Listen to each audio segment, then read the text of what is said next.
এ যেন একেবারেই উলটপুরাণ। আক্রান্ত বিজেপি নেতার বাড়িতে দেখা করতে গেলেন তৃণমূলের জেলা সভাপতি, কিন্তু কেন? আর এদিকে আক্রমণকারীরা তৃণমূলের লোক বলেও অভিযোগ উঠল। তাহলে হলোটা কি? লোকসভা নির্বাচনে তৃণমূল কোচবিহার আসনে জেতায় বিরোধীদের কাছে রীতিমতন কিন্তু একটা বলা যেতে পারে রাজনৈতিক চাপানুতর রয়েছে। কোচবিহারের মাথাভাঙা শহরের 2 নম্বর ওয়ার্ডে বিজেপি নেতার বাড়িতে হামলা ও পরিবারের সদস্যদের মারধরের অভিযোগ উঠেছিল তৃণমূলের বিরুদ্ধে। লোকসভা নির্বাচনে তৃণমূল প্রার্থী জগদীশ বসুনিয়া জিতলে দলের কর্মীরা এই বিজেপির শহর মণ্ডল কোষাধ্যক্ষ রাজা সাহাকে আর্থিক জরিমানা করেছিল বলেও অভিযোগ ওঠে।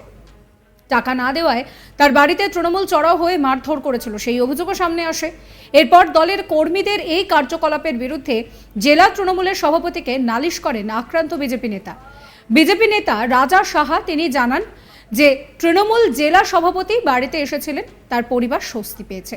তারা সন্ত্রাসের অভিযোগ জানিয়েছেন।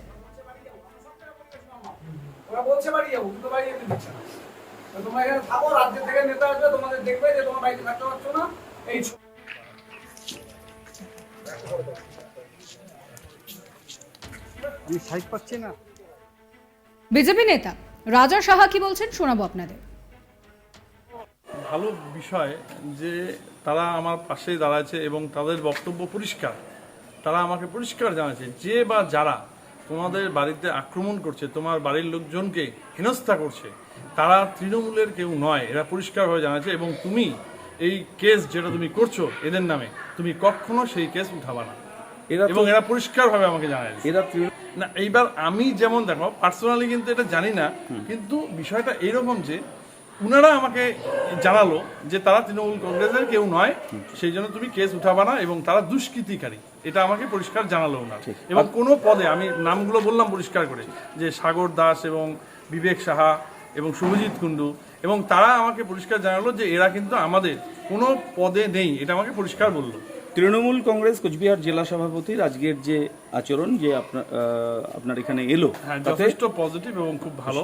এবং তিনি আমার বললেন যে আমার পাশে থাকবেন, এবং এদের এগেনস্টে এরা যদি পরবর্তীতে তোমাকে কিছু বলে তাহলে অবশ্যই আমাদেরকে জানাবা, আমরা এদের এগেনস্টে স্টেপ নিব। তাহলে হচ্ছে গিয়ে আপনার দল আপনার পাশে দাঁড়ায়নি? না, তাদের সেটাও বলা যাবে না, কারণ কি তারাও কিন্তু আমাকে সাহায্য করেছে, এবং তারাও যতটুকু সম্ভব তাদের পক্ষে, কারণ তারা যেহেতু এখানে বিরোধী দল, এবার তাদের পক্ষে বিরোধী দল হিসাবে যতটুকু করা সম্ভব সেইটুকুই তারা করতে পারছে, তার থেকে বেশি কিছু পারেনি। কিন্তু জেলা সভাপতি যখন আপনাকে প্রশ্ন করলো তখন তো আপনি স্পষ্টভাবে বললেন যে না, দাঁড়াই না, দাঁড়ায়নি কথাটা পুরোপুরি ভাবে সঠিক হবে না। হ্যাঁ, দাঁড়ায়নি কথা বললে সেটার প্রশ্ন এটা মনে হয় আমি বলিনি, হয়তো আমার ভাই বলতে পারে, কিন্তু আমি হয়তো সেই কথাটা কিন্তু বলিনি। কালকেই তো জেলা সাধারণ সম্পাদক, জেলা সহ সভাপতি তারা আপনার বাড়িতে এসেছিলেন। হ্যাঁ, অবশ্যই। তো সেই কথাটা তো উল্লেখ করলেন না তখন, কেন? আমাকে সেরকম কিছু বলেও নেই। চাপ ছিল? না না না। আপনি কি দল বদল করছেন? না, সেরকম ভাবে আমার দেখেন আমি দল বদল করছি বা দলে আছি এরকম কোনো কিন্তু ব্যাপার আমার মধ্যে নেই। দলে তো আছে। না, দলে বলতে হ্যাঁ, যে দলে আমি ছিলাম সেই দলে তো বর্তমানে আছি এখনো। এখন ভবিষ্যৎকে কেউ কিছু বলতে পারে না, তবে ভবিষ্যৎ দল ছাড়তেও পারেন, ছাড়তে পারি বা কোনো কিছু আমি নিউট্রালও হতে পারি, মেবি। এখন আবার আমি যে পার্টি আছে ওটাও থাকতে পারি, আবার নাও থাকতে পারি। আমি হয়তো নিউট্রাল, হয়তো কোনো রাজনীতিতে থাকলাম না, হতে পারে। এবং ভবিষ্যৎ ওইভাবে বলা যাবে না। তৃণমূল কোনো প্রস্তাব দিয়েছিল? না, এরকম কোনো প্রস্তাব দেয়নি। এদিন বিজেপি নেতার বাড়িতে গিয়ে পরিবারকে আশ্বস্ত করেন তৃণমূল জেলা সভাপতি অভিজিৎ দেব ভৌমিক। জেলা সভাপতি তিনি বলছেন যে বিজেপি নেতা অভিযোগ জানিয়েছিলেন, তিনি বাড়িতে এসে দেখা করে কথা বলেছেন। যারা হামলা চালিয়েছে তারা দলের নাম ব্যবহার করে সন্ত্রাস করেছে, এরা দলের কর্মী নন। তবে তৃণমূল সন্ত্রাসের রাজনীতিতে বিশ্বাস করে না। কোনো বিজেপি কর্মীকে কোথাও এইভাবে আক্রান্ত হতে দেখলে অবশ্যই তৃণমূল কংগ্রেস পাশে দাঁড়াবে।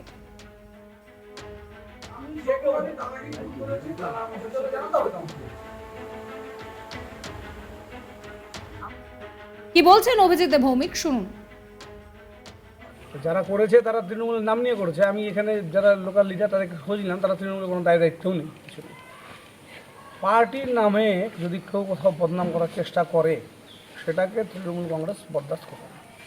আমরা আজকে এখানে রাজা শাহর বাড়িতে এসেছি, টিচার একজন, সে অভিযোগ করেছে আমাকে টেলিফোনে এরকম হচ্ছে মাথাভাঙা শহরে।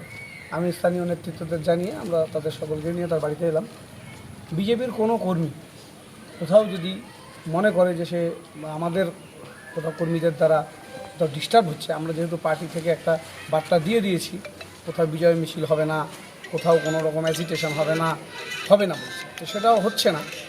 তারপরে যদি কেউ ব্যক্তিগতভাবে কোথাও এরকম উদ্যোগ নিয়ে নেয়, ইনিশিয়েটিভ নিয়ে কোথাও কোনো ঝামেলা করে, সেই সমস্ত ক্ষেত্রে আমাদেরকে জানতে হবে, আমরা তাদের বিরুদ্ধে কঠিন ব্যবস্থা নিই।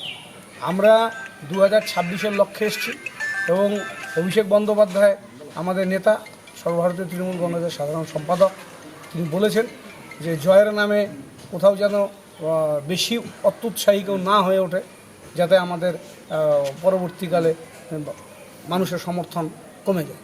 সেরকম কোনো পদক্ষেপ কোথাও কেউ নিতে পারবে না, পার্টিকে ক্ষতি করতে পারবে না, এটা আমাদের সিদ্ধান্ত। 2024-এর নির্বাচনে কুচবিহার জেলার মানুষ যেভাবে মাননীয় মুখ্যমন্ত্রীর প্রার্থীকে জয়ী করেছেন, আমাদের দায়িত্ব জেলার মানুষের প্রতি অনেক বেড়ে গিয়েছে। তাই আমরা কুচবিহারের ভোট শেষ, রাজনীতি এখন বন্ধ, এখন আমরা জেলাবাসী, কুচবিহারবাসী সকলে মিলে কুচবিহারের উন্নয়ন করি। মাননীয় মুখ্যমন্ত্রীর সমস্ত উন্নয়নের সেতুগুলো আমরা কুচবিহারে নিয়ে আসবো, এটা আমাদের কাজ, সকলের সহযোগিতা চাই। বহু মানুষ আবার বিজেপি ছেড়ে যোগদান করছে, আমরা কিছু যোগদান করাচ্ছি, কিছু নিচ্ছি না, কিন্তু কোথাও এই জিনিস করবো না যে আমাদেরকে সকলের সমর্থন পেতেই হবে, তার জন্য যা খুশিতে, এটা আমরা কোথাও প্রকাশ করি না। তৃণমূল সন্ত্রাসের রাজনীতি করে না, সেই কথাই বলছেন তৃণমূলের জেলা সভাপতি। তাই বিজেপি কর্মীর পাশে গিয়ে দাঁড়িয়েছেন তিনি, এবং বিজেপি কর্মী তিনি জানাচ্ছেন যে এইভাবে তৃণমূল পাশে এসে দাঁড়াতে তিনি যথেষ্ট স্বস্তি বোধ করছেন। এখান থেকেই প্রশ্ন উঠছে যে তাহলে কি দল বদলের কোনো সম্ভাবনা রয়েছে? শোনাবো আপনাদের কি বলছেন ওই বিজেপি কর্মী। ভালো বিষয় যে তারা আমার পাশেই দাঁড়াচ্ছে এবং তাদের বক্তব্য পরিষ্কার, তারা আমাকে পরিষ্কার জানাচ্ছে যে বা যারা তোমাদের বাড়িতে আক্রমণ করছে, তোমার বাড়ির লোকজনকে হেনস্থা করছে, তারা তৃণমূলের কেউ নয়, এরা পরিষ্কারভাবে জানাচ্ছে। এবং তুমি এই কেস যেটা তুমি করছো এদের নামে, তুমি কখনো সেই কেস উঠাবা না, এবং এরা পরিষ্কারভাবে আমাকে জানায়। এরা না, এইবার আমি যেমন দেখো পার্সোনালি কিন্তু এটা জানি না, কিন্তু বিষয়টা এইরকম যে উনারা আমাকে জানালো যে তারা তৃণমূল কংগ্রেসের কেউ নয়, সেই জন্য তুমি কেস উঠাবা না, এবং তারা দুষ্কৃতিকারী, এটা আমাকে পরিষ্কার জানালো ওনারা। এবং কোনো পদে আমি নামগুলো বললাম পরিষ্কার করে, যে সাগর দাস এবং বিবেক সাহা এবং শুভজিৎ কুণ্ডু, এবং তারা আমাকে পরিষ্কার জানালো যে এরা কিন্তু আমাদের কোনো পদে নেই, এটা আমাকে পরিষ্কার বললো। তৃণমূল কংগ্রেস কুচবিহার জেলা সভাপতির আজকের যে আচরণ, যে আপনার এখানে এলো, হ্যাঁ, যথেষ্ট পজিটিভ এবং খুব ভালো। এবং তিনি আমার বললেন যে আমার পাশে থাকবেন, এবং এদের এগেনস্টে এরা যদি পরবর্তীতে তোমাকে কিছু বলে তাহলে অবশ্যই সাবস্ক্রাইব করবেন আজ তাক বাংলার ইউটিউব চ্যানেলকে, ফলো করবেন হোয়াটসঅ্যাপ চ্যানেলও।